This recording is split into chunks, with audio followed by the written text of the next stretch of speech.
Carta aos Efésios, capítulo 6, até o versículo número 10, diz assim a palavra do Senhor: Filhos, obedecei a vossos pais no Senhor, pois isto é justo. Honra a teu pai e a tua mãe, que é o primeiro mandamento com promessa, para que te vá bem e sejas de longa vida sobre a terra. E vós, pais, não provoqueis vossos filhos à ira, mas criai-os na disciplina e na admoestação do Senhor. Quanto a vós outros, servos, obedecei a vosso Senhor segundo a carne, com temor e tremor, na sinceridade do vosso coração, como a Cristo, não servindo à vista, como para agradar a homens, mas como servos de Cristo, fazendo de coração a vontade de Deus, servindo de boa vontade, como ao Senhor e não como a homens, certos de que cada um, se fizer alguma coisa boa, receberá isso outra vez do Senhor, quer seja servo, quer livre. E vós, senhores, de igual modo, procedei para com eles, deixando as ameaças, sabendo que o Senhor, tanto deles como vosso, está nos céus e que para com ele não há acepção de pessoas. Quanto ao mais, sede fortalecidos no Senhor e na força do seu poder. Amém. Pai, obrigado pelo privilégio de ouvir a Tua palavra. Obrigado, Senhor, pela instrução que recebemos de Ti. A instrução, meu Deus, que nos faz viver, nos faz andar pelos caminhos retos que o Senhor deseja para cada um de nós. Meu Deus, não estamos aqui para ouvir conselhos humanos, mas queremos ouvir a Tua direção. Queremos, Deus, ser ensinados não apenas no plano mental, mas no coração, colocando o coração aqui de cada um de nós nas Tuas mãos, para que, como um terreno fértil, ele possa dar fruto, que nós possamos fazer o que nos cabe também, praticando aquilo que ouvimos. E, ó Deus, te damos liberdade, que o Senhor haja com liberdade no nosso meio, através do Teu Espírito, e que esse Espírito venha agir também sobre a minha vida, com graça, com poder, misericórdia, para que eu possa ser o Teu instrumento nessa noite. Assim oramos, agradecendo em nome de Jesus. Amém.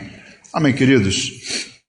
O apóstolo Paulo escreve nessa carta aos Efésios, você leu aqui comigo, esse último capítulo, os 10 versículos. Paulo dá como que uma série de instruções à igreja, como devemos proceder, no âmbito familiar, os filhos respeitando, honrando os pais, tratando com os filhos. E aí, Paulo vai dar uma série de instruções sobre a nossa vida, falando inclusive sobre o nosso trabalho, como nós devemos lidar com os patrões, os nossos empregadores, também aqueles que são empregadores, como deverão tratar os seus servos. Todas essas coisas Paulo coloca, num momento antes de introduzir o que é conhecido como a armadura de Deus. Ele dá essas instruções e diz assim: quanto ao mais, ou seja, tudo o que eu disse até agora tem uma importância maior, tem uma relevância. Quanto ao mais, sejam fortalecidos no Senhor e na força do seu poder. Como se Paulo estivesse ensinando à igreja: façam o que vocês têm que fazer, e o resto, o que vos preocupa, as aflições, a vossa vida, como nós ouvimos aqui no final de semana, a ansiedade, o que haveremos de vestir, de comer, como se Paulo estivesse dizendo assim: olha, todo o resto, a sua vida, as suas lutas, sejam fortalecidos no Senhor e na força do seu poder. E em seguida ele vai falar da armadura. Nós devemos buscar o fortalecimento de Deus, mas vestir a armadura. Então Paulo está ensinando a igreja a respeito dessas coisas, dando uma ênfase aqui na busca do poder de Deus. E, irmãos, nós olhando para a vida, pensando, observando, lendo, olhamos aí, várias notícias e tudo mais, nós vemos que coisas que nos acontecem diariamente tiram de nós, vão tirando, minando as nossas forças. podem minar as nossas forças. E existe um comportamento, posso dizer assim, um fenômeno, né, que já havia antes, mas foi mais evidente, né, ou mais falado depois da pandemia, de 2020 para cá. Um fenômeno chamado languishing, termo em inglês bonito, né? Para nós, no nosso português, a tradução seria uma debilitação, um enfraquecimento, um definhamento. Esse termo foi, né, colocado por um psicólogo americano e na nossa tradução ele quer dizer isso dando o seguinte parecer sobre ela. Nós sabemos que quando a gente fala da nossa mente, da nossa alma, nós temos o lado, né, do bem-estar, da alegria, e nós temos o outro extremo, que é o lado da tristeza profunda, da depressão. E esse estado do definhamento, ele é um meio termo, ele está no meio do caminho. Não é um estado em que você esteja propenso à alegria, mas também não é um estado que você já esteja na depressão, mas é um meio termo, está no meio do caminho. É uma falta de perspectiva, é uma falta de ânimo, é como se você fosse definhando a cada dia, não é? Você não está ainda na depressão, mas as coisas que acontecem, aquilo vai tirando, né, o seu ânimo, as suas forças, você vai meio como que enfraquecendo, é um enfraquecimento progressivo, uma debilidade progressiva, isso vai acontecendo dia após dia. E eu digo que na pandemia, todas as ansiedades, né, aquilo veio com uma força muito maior, como se tivesse rompido uma represa, e aí a incerteza do futuro, as pessoas começaram a ter essa força minada, esse desânimo se instalando, falta de interesse, né? E se nada for feito, é claro, vai acabar no outro extremo, vai acabar na depressão. Então, foi um fenômeno que começou a ser muito falado ao longo da pandemia, e nós sabemos que também no meio da igreja há multidões sofrendo dessa debilitação progressiva. Mas o que eu vou abordar hoje não é bem, né, um falatório sobre psicologia, nada disso, porque eu nem domino o assunto, mas nós sabemos que também acontece, talvez até junto com esse desânimo da alma, acontece na igreja, e isso também aumentou bastante da pandemia para cá, esse definhamento progressivo, mas espiritual. Concorda comigo? Nós estivemos aqui na vigília, não é, e ouvimos o pastor Paulo falar que na igreja dele também, Assembleia de Deus, lá em São Gonçalo, também passaram pelo mesmo problema. As pessoas deixaram de frequentar, né, houve um desinteresse muito grande, e a igreja, muitas não voltaram, não foram mais as mesmas. Pessoas ainda se mantêm com vontade de assistir remotamente, né, de não participar muito, de não contribuir, manter a distância. E tudo isso, irmãos, tem um impacto no espiritual. Então há também um enfraquecimento, um definhamento espiritual nas pessoas. E hoje nós vemos isso acontecer na igreja. Vários fatores podem agravar, acelerar esse emagrecimento espiritual, né? Vamos dizer assim. O pecado, por exemplo, o pecado é algo que vai minando as forças do cristão, vai corroendo as suas bases, a sua fé, e você, a cada dia que passa, vai se tornando mais fraco espiritualmente. Diz a Bíblia que o pecado faz separação entre nós e Deus. Se me separa de Deus e nele está a força, né? É o que Paulo diz, você tem que ser fortalecido no Senhor e na força do poder dele. A cada dia que eu me afasto dele por causa do pecado, eu vou ficando mais fraco. Então o pecado é um fator que vai agravando o definhamento espiritual, o desamor, a intolerância, a falta de perdão, Muitos fenômenos que temos visto hoje acontecer secularmente nas famílias, temos visto também acontecer na igreja. Esse esfriamento também promove um desinteresse na comunhão, não é? As pessoas não têm mais o interesse de ter relacionamentos como tinham antigamente. Antigamente era algo mais próximo, né? Havia mais calor humano. Hoje parece que as pessoas estão meio frias, há muita intolerância.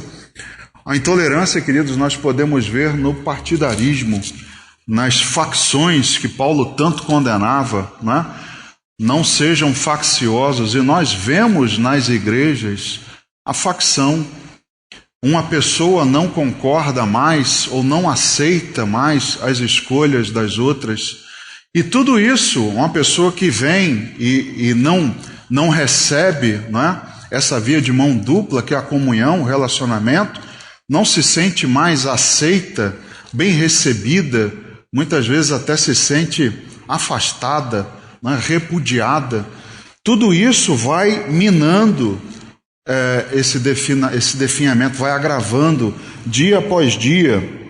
Ela não tem, né, o amor, ela não recebe amor, ela não consegue ser amada, não há o perdão por parte das pessoas. Tudo isso vai agravando no âmbito espiritual. Mas nós, irmãos, como cristãos, precisamos aprender como sair desse quadro de declínio. Como eu disse, ele, se persistir, a cada dia você vai piorando, a cada dia sua força vai sendo minada.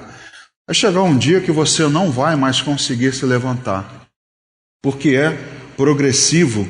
E como sair desse quadro?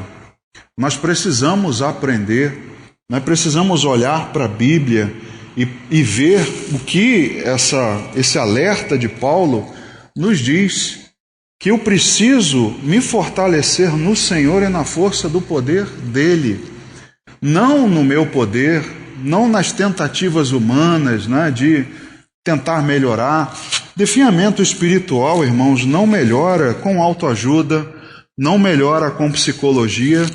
O que resolve esse quadro é a palavra de Deus. Somente o Espírito Santo pode nos ajudar a reverter esse quadro de declínio. E mais uma vez eu repito, a igreja, de um modo geral, tem experimentado.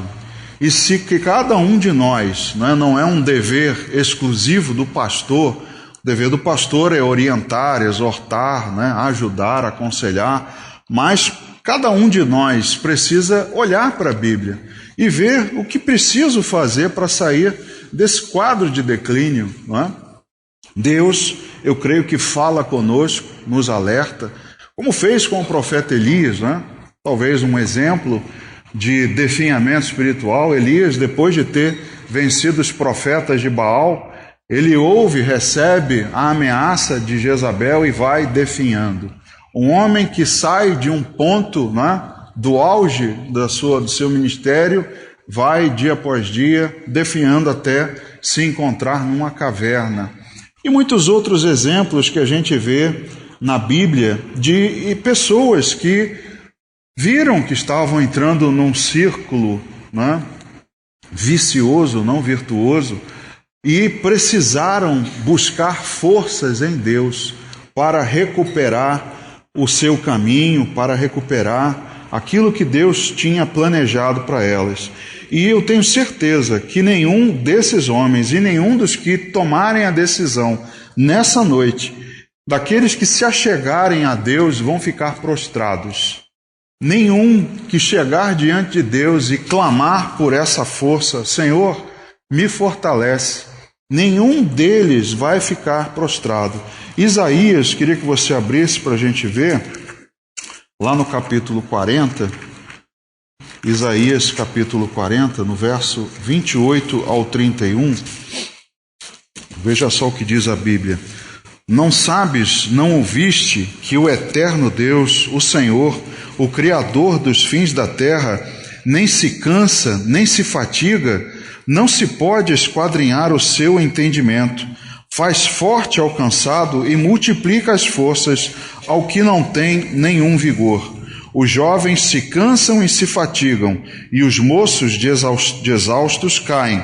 Mas os que esperam no Senhor renovam as suas forças, sobem com asas como águias, correm e não se cansam, caminham e não se fatigam. Veja o que diz agora no capítulo 42, até o versículo 4.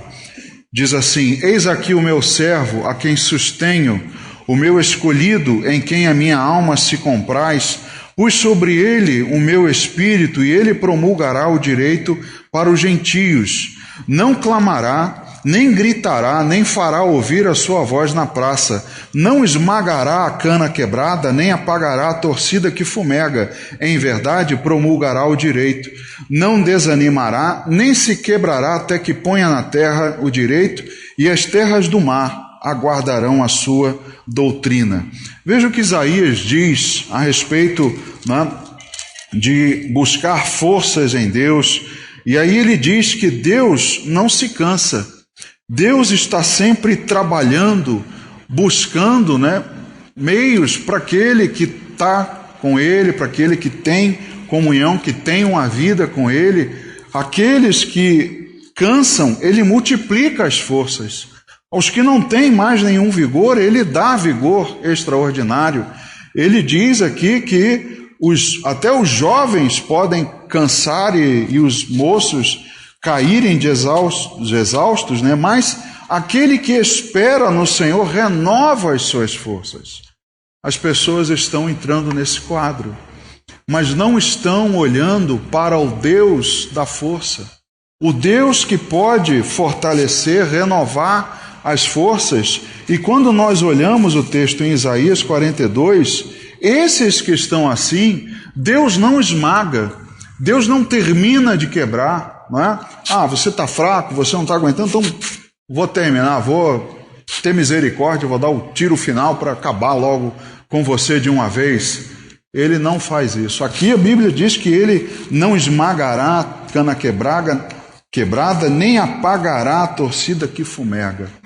Aquela chama que está quase no fim, que a gente põe o dedo para apagar. Ele não veio para isso. Ele veio para restaurar as forças dos que estão cansados, daqueles que se sentem quebrados, sem nenhum vigor. Então, aqueles que decidem se achegar a Deus, a promessa é: nenhum vai ficar prostrado. Todos eu vou tomar pela mão e levantar. Agora, é uma decisão de cada um de nós. A decisão é sua. Deus e o seu poder, a sua força estão disponíveis? Sim, mas aqueles que o buscam. Como disse Jesus em Mateus 28, né? Mateus 11, do versículo 28 ao 30, se não me engano, ele diz: Vinde a mim, todos os que estáis cansados e sobrecarregados. Olha aí o termo de definhamento. Jesus alertando você que está aí, nesse quadro de declínio, que já não aguenta mais, venha até mim. Mas você precisa vir e colocar sobre mim o teu fardo, que eu te aliviarei. Eu concederei as forças, eu te fortalecerei, porque o Senhor é a nossa força.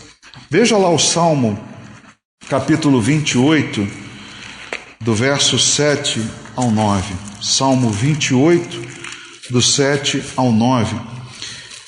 Ele diz assim: O Senhor é a minha força e o meu escudo. Nele o meu coração confia, nele fui socorrido. Por isso o meu coração exulta, e com o meu cântico o louvarei. O Senhor é a força do seu povo, o refúgio, o salvador do seu ungido. Salva o teu povo e abençoa a tua herança, apacenta-o e exalta-o para sempre. Então o Senhor é a nossa força. Também nós ouvimos aqui, né, na vigília, na última mensagem, o pastor, esqueci o nome dele, lá de Colubandê, perdão? Guilherme, Renato, quem ainda mais? Renato, né? Ele falando, usando o exemplo do rei Ezequias, cercado pelos assírios, e Deus diz: aquietai-vos e sabei que eu sou Deus. Estava dizendo isso na interpretação dele, não é? Estava dizendo isso tanto para os assírios, ansiosos por tomar Jerusalém, quanto o povo que estava do lado de dentro, ansioso pela salvação. Aquietai-vos e sabei que eu sou Deus. Aquietai-vos e sabei que eu fortaleço aquele que está cansado. Eu posso trazer à vida aquela árvore, né? Como nós louvamos aqui, mesmo que a árvore esteja cortada, Deus pode fazer florescer novamente, como fez com o bordão de Arão.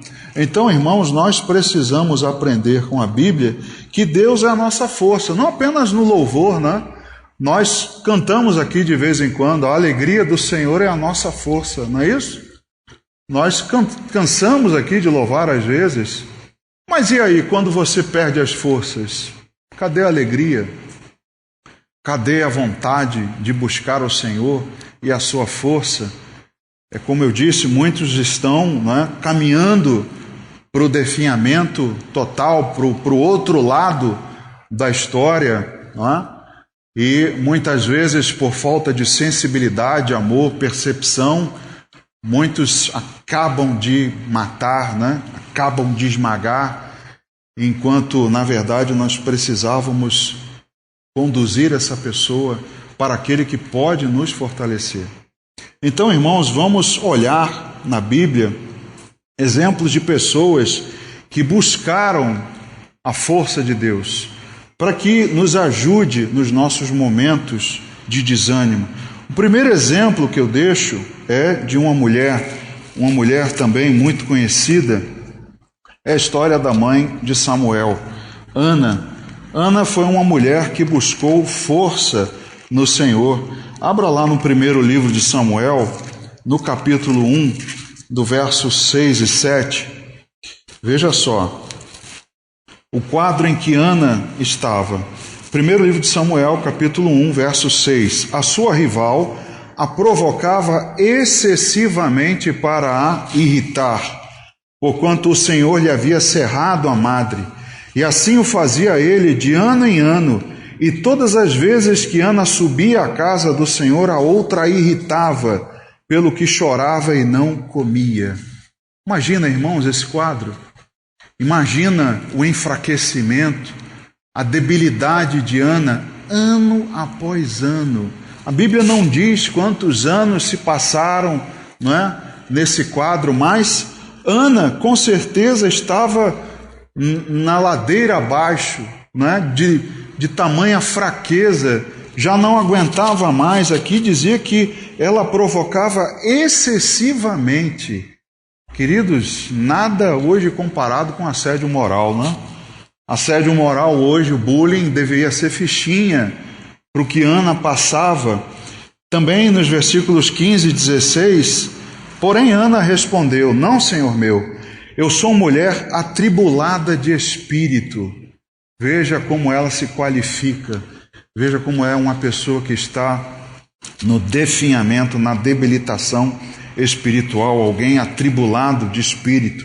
Não bebi nem vinho, nem bebida forte, porém venho derramando a minha alma perante o Senhor. Não tenhas, pois, a tua serva por filha de Belial, porque pelo excesso da minha ansiedade e da minha aflição é que tenho falado até agora. Por esses versículos você pode mensurar o que Ana passava ano após ano, perdendo a sua força, sendo irritada, né, pela sua rival, nesse quadro, né, de declínio. E ela aqui dá já algumas mostras, né, do que nós devemos fazer. Ela diz: eu venho derramando a minha alma perante o Senhor. Ana foi alguém que não desistiu de buscar a Deus, não se voltou contra ele, mas ela, ano após ano, mesmo sabendo, né, quando Eucana dizia: vamos lá, ela devia pensar assim: essa mulher vai me irritar de novo, essa mulher vai me espizinhar. Ela devia pensar assim: eu não vou aguentar dessa vez não, vou voar nos cabelos dela, vou dar uma tesoura nela, vou dar uma chave de braço, vou quebrar ela todinha, vou dar na cara dela. Será que Ana falava assim? Não. Ela não falava assim. Ela ia porque ela sabia que vou me derramar perante o Senhor. Ana então estava nesse quadro, num quadro difícil, né? Esse quadro, uma característica dele é a culpa que se pode instalar na pessoa, porque como é alguém que não está totalmente feliz, mas também não está totalmente infeliz, é aquela pessoa que tem assim a sua vida controlada, não é alguém no desespero, é alguém que tem ali um certo equilíbrio, está no meio termo, né? E aí quando bate aquele desânimo, alguém chega e fala assim: você está reclamando ainda? Alguém já falou isso para você? Você está reclamando ainda? Você não pode reclamar não, cara. Você está empregado. A pessoa quer mudar, quer melhorar, está desanimada, mas aí vai se abrir com alguém, a pessoa: você está reclamando de quê?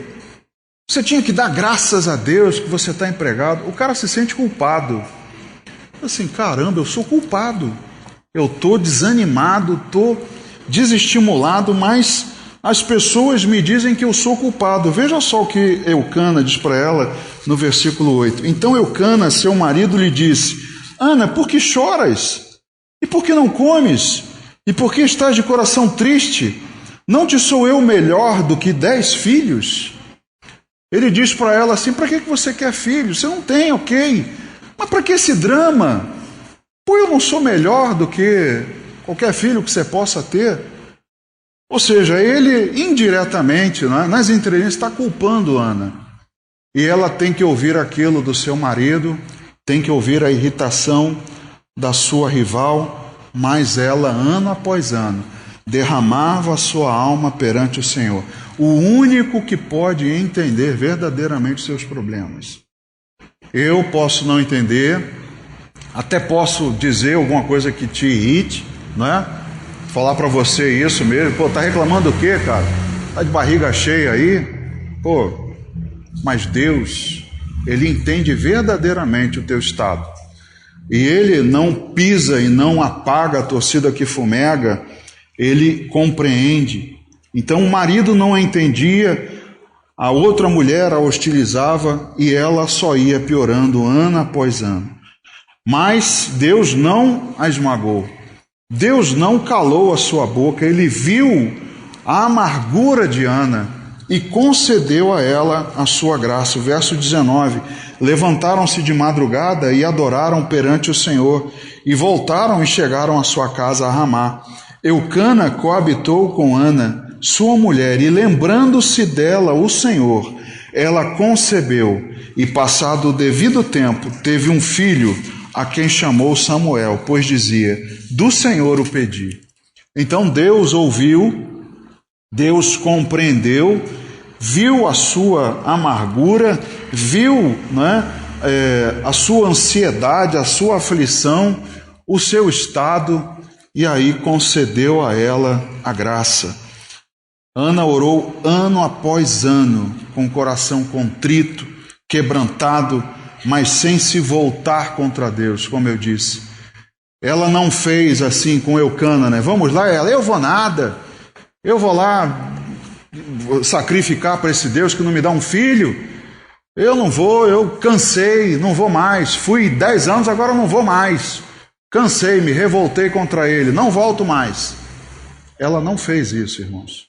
Ela não se voltou contra Deus, ela continuou com o coração contrito, quebrantado, ano após ano, sem murmurar contra Deus, sem voltar seu coração contra Ele, sem deixar de ter o exercício da piedade, adorar, cultuar, ela não deixou. E aí Deus, então, no momento certo, a abençoou. Algumas lições a gente aprende aqui, irmãos, que Deus, Ele sabe o momento certo. Deus sabe a sua aflição, o seu problema, a sua perda de forças. Deus sabe exatamente o limite que você tem, até onde você pode chegar, Como diz a Bíblia, que Deus, Ele não nos tenta, mas a tentação vem, e Ele não permite que ela seja além das nossas forças, dando inclusive o livramento. Então Deus sabe o seu limite, Deus sabe o momento certo, mas o que você precisa fazer? Perseverar. Precisa continuar derramando o seu coração, buscando nele a sua força, continuando a sua comunhão com Ele, perseverando na adoração, ouvindo o que Ele tem para falar. E aí, irmãos, Deus no momento certo, Ele sabe o seu limite e Ele dará a sua resposta. Não é como nós pensamos: se Ele não falar hoje comigo, não tem mais relacionamento. Se Ele não me der essa resposta esse ano, não vou mais, não oro mais. Deus sabe exatamente até quando nós podemos ir. E Ana é aquela que reconheceu a origem da força que ela precisava. Deus fortaleceu a Ana no momento certo, e eu queria que você abrisse no capítulo 2, no primeiro verso, e ela diz assim, no seu cântico: então orou Ana e disse: o meu coração se regozija no Senhor, a minha força está exaltada em quem? No Senhor. Ela reconhece: a minha força, se eu conseguir manter até aqui, perseverar até aqui, foi Deus que me fortaleceu. A minha boca se ri dos meus inimigos, porquanto me alegro na tua salvação. A Ana então confiava na força que Deus supria, conhecia o Deus que podia a salvar, livrar, a abençoar, curar, toda a sorte de bênçãos, mas ela não desistiu. Então Ana é um exemplo bíblico de alguém que buscou a força em Deus. E nós precisamos olhar para o exemplo de Ana e fazer o mesmo. Continuar derramando, perseverando, buscando em Deus a resposta, porque um dia ela virá. E nesse dia, quando vier, o seu semblante não será mais o mesmo. A Bíblia relata aqui no capítulo 1, no versículo 17 e 18, diz assim: depois que ela conversa com Eli, depois que ela diz a ele as razões que nós lemos no 15, 16, no 17, diz assim: então lhe respondeu Eli: vai-te em paz, e o Deus de Israel te conceda a petição que lhe fizeste. E disse ela: acha a tua serva mercê diante de ti. Assim a mulher se foi seu caminho e comeu, e o seu semblante já não era triste. Outra coisa que Ana nos ensina é que quando nós vamos encontrar Deus e buscar a força nele, eu não posso voltar mais do mesmo jeito, eu não posso mais voltar com o mesmo semblante. Ela, assim que recebeu, ela voltou, comeu e já não havia tristeza no seu semblante. Então, queridos, um dia a resposta virá. O que você tem que fazer? Perseverar. Pastor, mas é difícil. Eu sei que é. Acabei de falar para você a situação que ela enfrentava ano após ano. O marido a amava mais que a outra e ela não conseguia ter filhos. Mas Deus sabia exatamente o problema, o que ela passava, mas via em Ana o exercício da fé. Via em Ana a perseverança. Via em Ana que ela, ano após ano, derramava o seu coração, pedindo a Deus pela sua bênção. E Deus um dia, irmãos, nos responde. O segundo exemplo que eu vejo na Bíblia é Davi, um outro homem que também, por várias vezes, buscou força no Senhor. Um homem que, em vários momentos da vida, precisou dela. Você conhece um pouco da trajetória de Davi, desde o início, quando ele enfrenta Golias e quando ele passa a estar com Saul e a perseguição começa sobre a vida dele, como Saul tenta matá-lo e tantos outros problemas que Davi teve, mesmo depois já de se tornar rei. Quantas vezes ele teve que buscar força em Deus? Por isso ele é conhecido como um homem segundo o coração de Deus. Davi sabia em quem buscar força. Houve momentos na sua vida que o vigor se perdeu, sim. Se você olhar para a história de Davi, eu vou aqui pegar 3 exemplos contigo para que você veja que Davi era homem como qualquer um de nós. Samuel, primeiro livro de Samuel, no capítulo 30, no verso 6, veja só: Davi muito se angustiou, pois o povo falava de apedrejá-lo, porque todos estavam em amargura, cada um por causa de seus filhos e de suas filhas. Porém, Davi se reanimou no Senhor, seu Deus. Esse exemplo, irmãos, aqui, essa passagem, é quando Davi sai à guerra com os homens, com os guerreiros, e Ziclag fica ali, ela é saqueada pelos amalequitas. Tudo que eles tinham, as mulheres, os seus filhos, foram levados. E quando os homens e Davi chegam e veem aquilo, querem culpar Davi por ele ter ido à guerra e levado eles e ter deixado ali o acampamento desguarnecido. E ele também estava em amargura de alma, mas ele se reanimou no Senhor, seu Deus. Davi, nesse momento, teve que buscar forças em Deus. Ele poderia ter caído com o rosto em terra e desanimado, ter se desesperado também, chorado com os outros, ter morrido apedrejado. Poderia ter sido o fim de Davi aqui, mas o que ele fez foi se reanimar no Senhor, seu Deus. Um outro exemplo da vida de Davi, também aí no primeiro livro de Samuel, mas lá no capítulo 21, do verso 10 ao 13, primeiro livro de Samuel, capítulo 21, do verso 10 ao 13, diz assim: levantou-se Davi naquele dia e fugiu de diante de Saul e foi a Aquis, rei de Gate. Porém os servos de Aquis lhe disseram: este não é o Davi, o rei da sua terra? Não é a este que se cantava nas danças, dizendo: Saul feriu os seus milhares, porém Davi os seus 10 milhares? Davi guardou estas palavras, considerando-as consigo mesmo, e teve muito medo de Aquis, rei de Gate, pelo que se contrafez diante deles, em cujas mãos se fingia doido, esgravatava nos postigos das portas e deixava correr saliva pela barba. Veja, irmãos, como Davi ficou assim que esteve lá no meio dos filisteus, na terra de Aquis.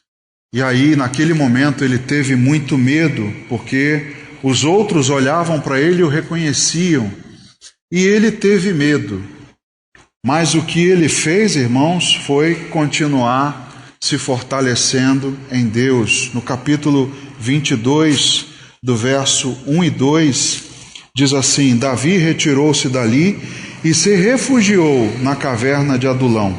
Quando ouviram isso, seus irmãos e toda a casa de seu pai desceram ali para ter com ele. Ajuntaram-se a ele todos os homens que se achavam em aperto, e todo homem endividado, e todos os amargurados de espírito. E ele se fez chefe deles, e eram com ele uns 400 homens. Davi aqui se torna chefe dos definhados, dos que estão no processo de debilidade espiritual, naqueles que estão como ele dia após dia, definhando espiritualmente. Davi tem essa companhia e se torna chefe deles. Eu queria que você lesse agora comigo o Salmo 52, do verso 7 ao 9. Salmo 52, do verso 7 ao 9. É um salmo que Davi escreve quando ele é denunciado por Doeg, um edomita, que fez saber a Saul que ele estava na casa de Abimeleque. Se você olhar para o texto um pouco antes, você vai ver que Davi esteve com o sacerdote deu a ele os pães da proposição, e esse sacerdote, ele depois é morto, porque esse Doeg denuncia Davi a Saul. E aí Saul vai lá e manda matar o sacerdote e todos os outros. E Davi então, ele já estava num quadro de debilidade, quando ele sabe de tudo isso e percebe que a culpa era dele, imagina como ele declinou, como ele piorou no seu estado. Mas veja o Salmo 52, do verso 7 ao 9, veja o que ele diz. Eis o homem que não fazia de Deus a sua fortaleza, falando de Doeg. Esse não era alguém que fazia de Deus a sua fortaleza. Antes confiava na abundância dos seus próprios bens e na sua perversidade se fortalecia. Veja como pessoas podem buscar força em outras coisas que não em Deus. Mas no verso 8, quanto a mim, porém, sou como a oliveira verdejante na casa de Deus. Confio na misericórdia de Deus para todo o sempre. Dar-te-ei graças para sempre, porque assim o fizeste na presença dos fiéis, dos seus fiéis. Esperarei no teu nome, porque é bom. Davi faz o contraponto. Esse é alguém que não confia na força de Deus. É alguém que coloca a sua confiança nos bens, mas eu sou como a oliveira verdejante na casa de Deus. Uma oliveira tratada por Deus, uma oliveira que é constantemente cuidada, que não enfraquece. Esse é Davi enfrentando os seus problemas com a força de Deus. Na morte de seu filho com Batseba, queria que você visse o último exemplo de Davi, no segundo livro de Samuel, no capítulo 12, do verso 16 e 17, veja só. Buscou Davi a Deus pela criança, jejuou Davi e vindo passou a noite prostrado em terra.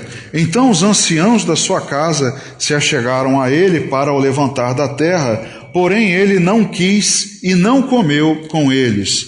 Veja agora do verso 19 ao 23. Viu, porém, Davi que seus servos cochichavam uns com os outros e entendeu que a criança era morta. Pelo que disse aos seus servos, é morta a criança? Eles responderam, morreu. Então Davi se levantou da terra, lavou-se, ungiu-se, mudou de vestes, entrou na casa do Senhor e adorou. Depois veio para a sua casa e pediu pão. Puseram-no diante dele e ele comeu.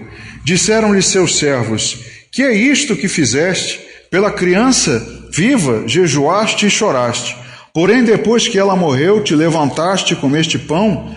Respondeu ele, vivendo ainda a criança, jejuei e chorei, porque dizia, quem sabe se o Senhor se compadecerá de mim e continuará viva a criança. Porém, agora que é morta, por que jejuaria eu? Poderei eu fazê-la voltar? Eu irei a ela, porém ela não voltará para mim. Davi, nesse momento, depois de ter descoberto, Deus ter enviado o profeta a Davi, e ter mostrado a ele a sua culpa pela morte de Urias, Davi descobre que Batseba é engravida desse relacionamento, e a criança, Deus, aliás o profeta já havia dito a Davi que a criança morreria.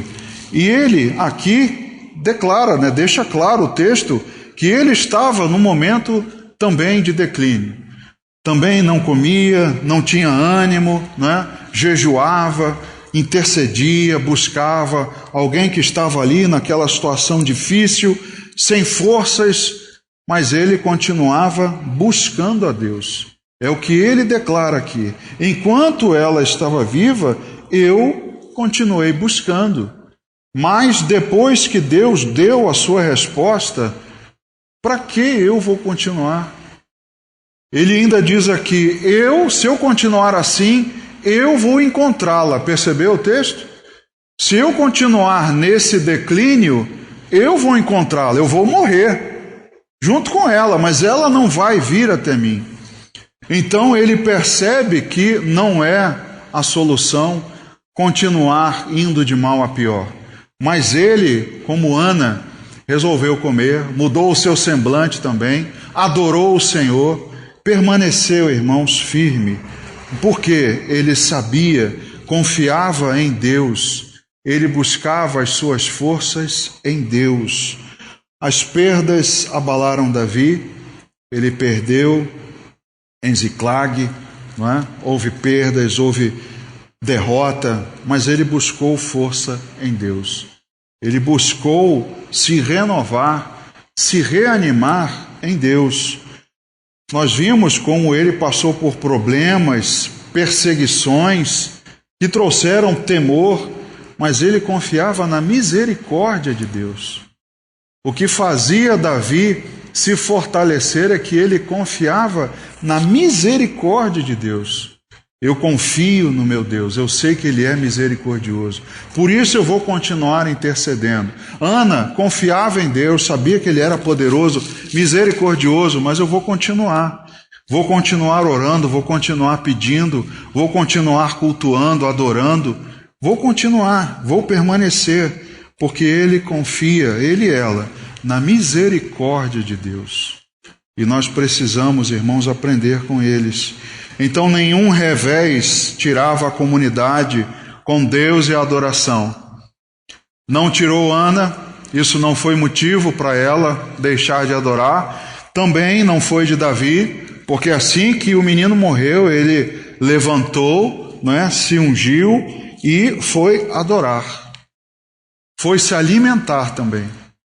Então, nenhum revés tira a comunhão daquele que busca força em Deus, daquele que sabe que é Deus que o fortalece.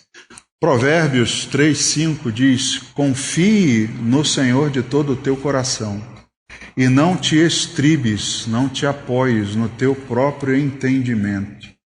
Confia no Senhor teu Deus de todo o teu coração. Confia que Ele é o Deus poderoso. Confia que Ele está cuidando de você. Para terminar, irmãos, o último exemplo de alguém que talvez tenha falado mais de força e fortalecimento do que qualquer um outro.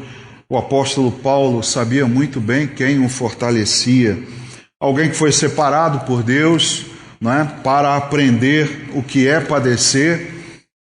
No momento em que Ananias vai encontrar com ele, recebe a ordem de Deus para ir até Paulo, no momento em que ele estava cego, na rua direita, no Atos capítulo 9, verso 15 e 16, veja o que Deus diz sobre ele. Mas o Senhor lhe disse: vai, porque este é para mim um instrumento escolhido para levar o meu nome perante os gentios e reis, bem como perante os filhos de Israel, pois eu lhe mostrarei quanto lhe importa sofrer pelo meu nome.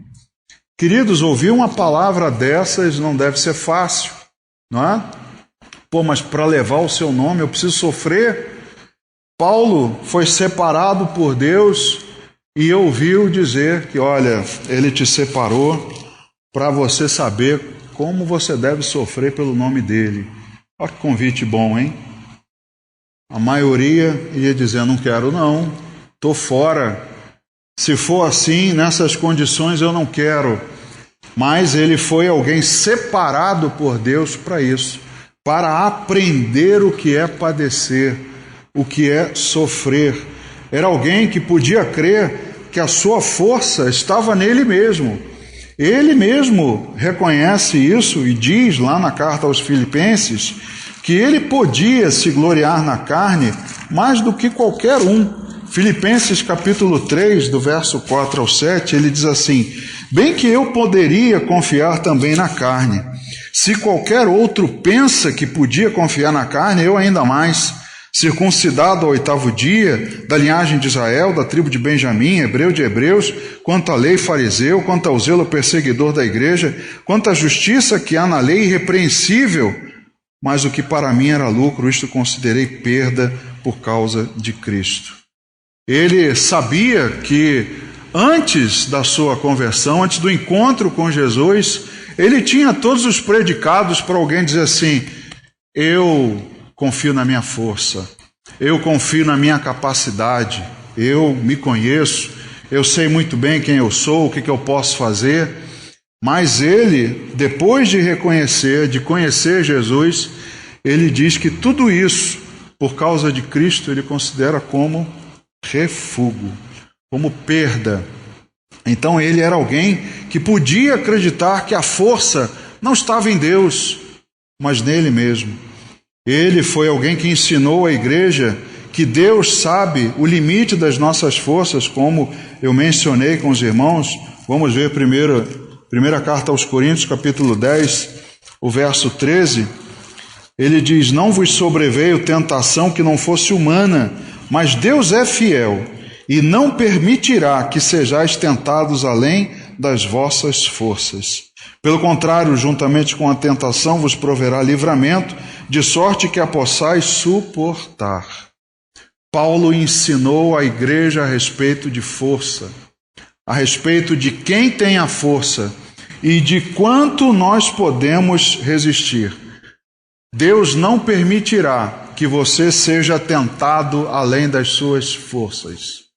O problema que você passa, a situação que você tem vivido, o desânimo que tem vindo sobre você, a perda de vigor, de perspectiva, tudo isso, Deus não permitirá que isso vá além das suas forças. Deus sabe o seu limite, porém, cabe a você buscar se renovar em Deus.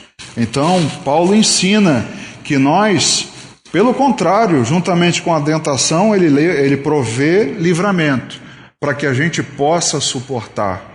Deus está tomando conta da sua vida e Ele sabe até onde você pode ir e Ele sempre dará a você um livramento.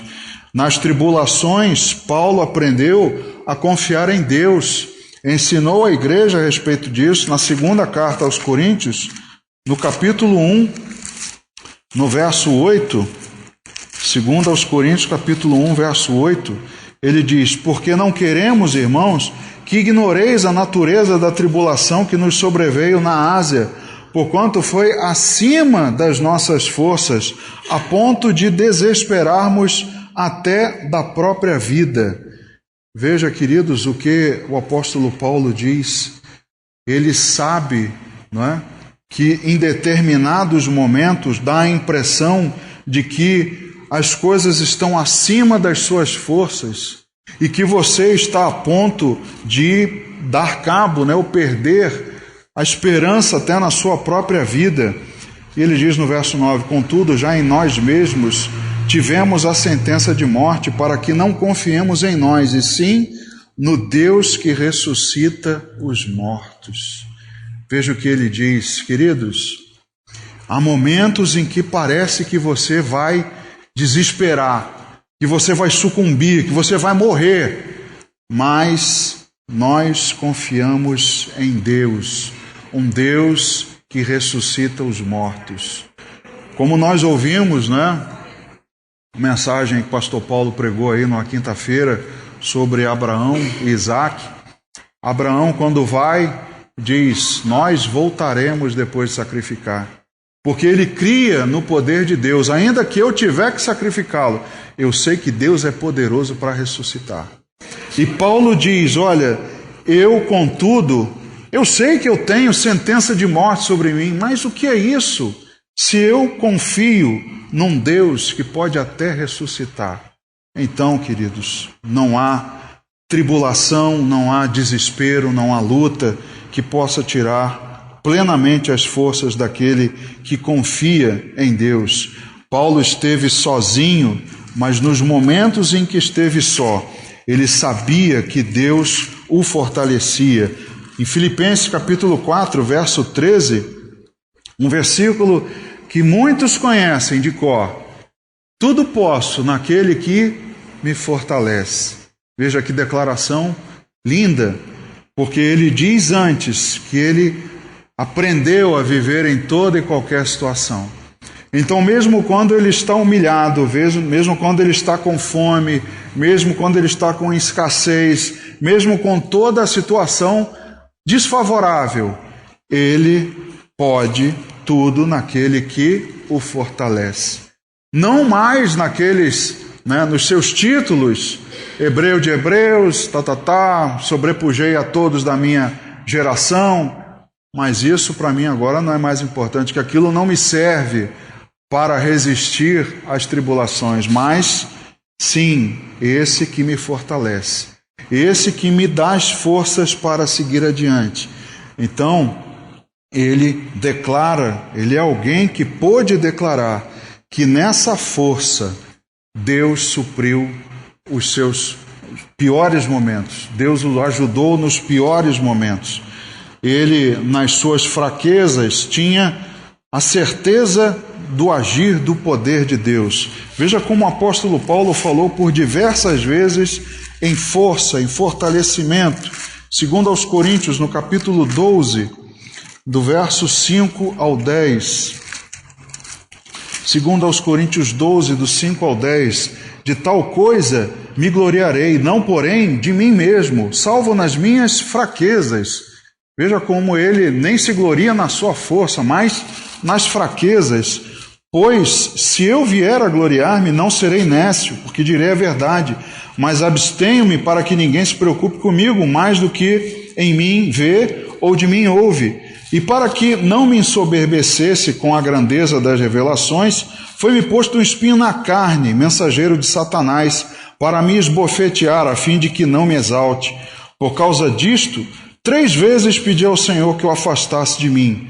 Então ele me disse: a minha graça te basta, porque o poder se aperfeiçoa na fraqueza. De boa vontade, pois, mais me gloriarei nas fraquezas, para que sobre mim repouse o poder de Cristo.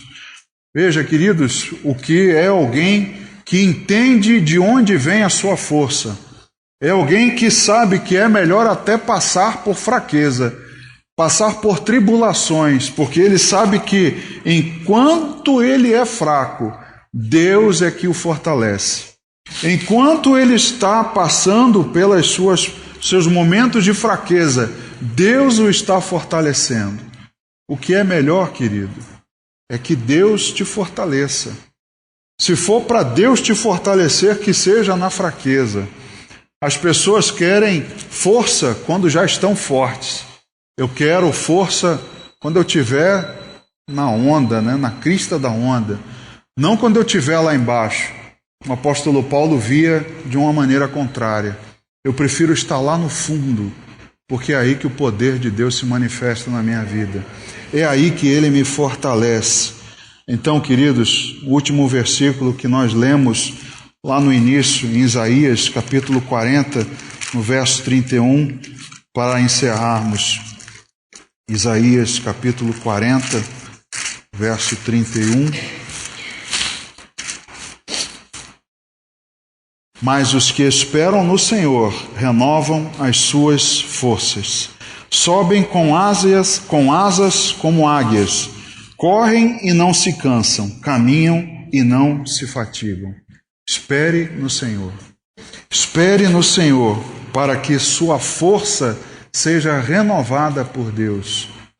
Qual é a solução? Qual é, pastor, o segredo? Não tem, está aqui revelado. Espere no Senhor, porque Ele renova as suas forças. O que fez Ana, esperou no Senhor.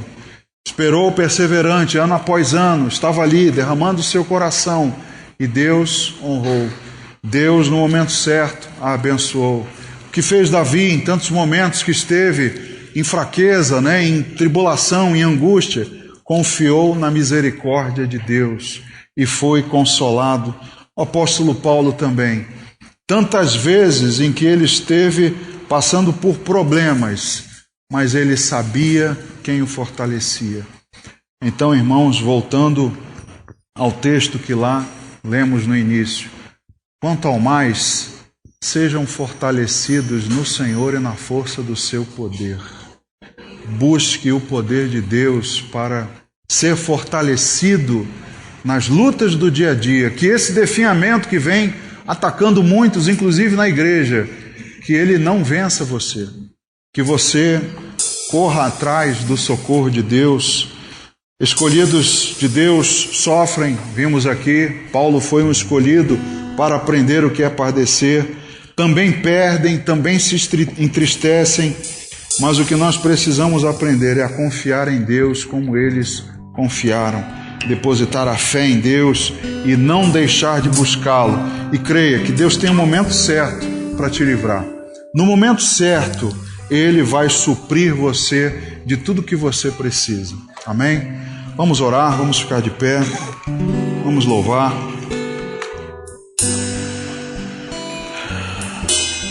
Ó Senhor, obrigado, meu Deus, pela palavra de exortação, Obrigado, ó Pai, pela palavra de conforto, de fortalecimento, porque a Tua palavra nos fortalece.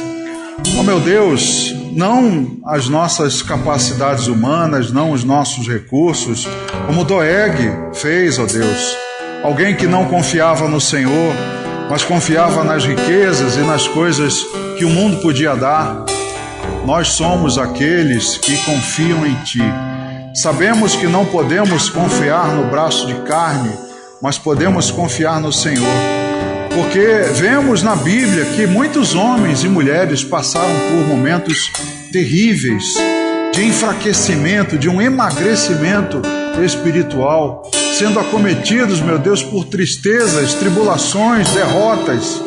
Mas Deus, nós precisamos aprender com eles, que eles buscaram renovar as forças em Ti. É necessário, meu Deus, uma decisão da nossa parte, de Te buscar, de não, meu Deus, Te abandonar, de não desistir, de não deixar de orar, de não perseverar, como muitos fazem.